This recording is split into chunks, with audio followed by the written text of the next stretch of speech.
शिया board के पूर्व chairman Wasim Rizvi ने सुप्रीम कोर्ट में एक पीआईएल दाखिल करी है। उसमें कहा है कि कुरान की जो 26 आयतें हैं वो आतंकवाद को बढ़ावा देती हैं और मदरसों में बच्चे पढ़ पढ़ के उनका जो जहन है वो ख़राब हो रहा है, वो आतंकवाद की तरफ प्रेरित हो रहे हैं। उसको कैसे देखते हैं?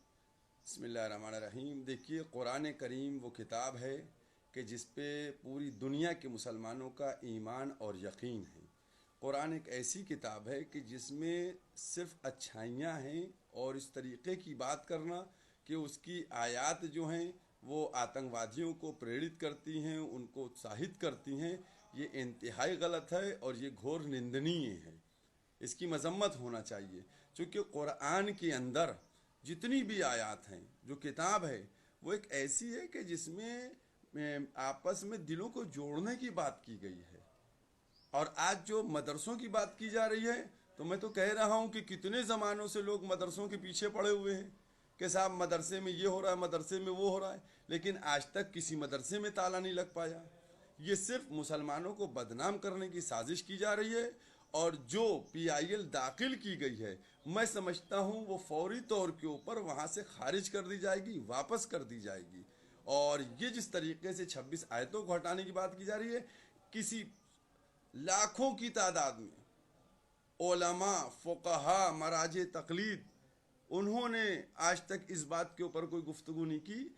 आज ये बात हो रही, आयतें जो हैं, देखिए ऐसा है कि कोई भी किसी पार्टी में रहे तो पार्टी में जाना बुरी बात नहीं है, लेकिन पार्टी में जाके धर्म को बेच देना, धर्म के खिलाफ बोलना, ये गलत बात है। और मैं तो समझता हूँ कि ऐसे लोग जो इस तरीके की बात कर रहे हैं, तो उनको मिजाज को और उनकी मेंटलिटी को समझ लेना चाहिए कि ये लोग क्या चाह रहे हैं।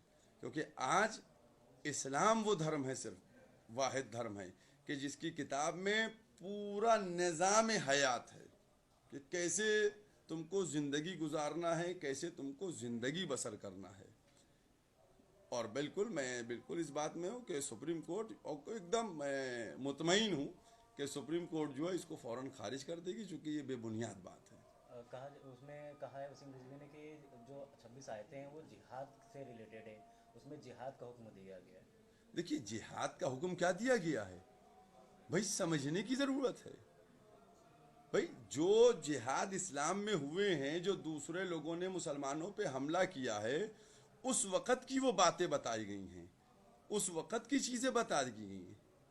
अब उसको किसी और तरीके से किसी और बात को पेश कर देना और कह देना कि ये आतंकवाद को प्रेरित करती है। अरे, इस्लाम वो धर्म है, उसी कुरान में ये लिखा हुआ है। ये आयत किसी को नजर नहीं आ रही है कि अगर किसी ने एक शख्स को मारा, एक नफ्स को मारा, गोया पूरा उसने इंसानियत को मार दिया।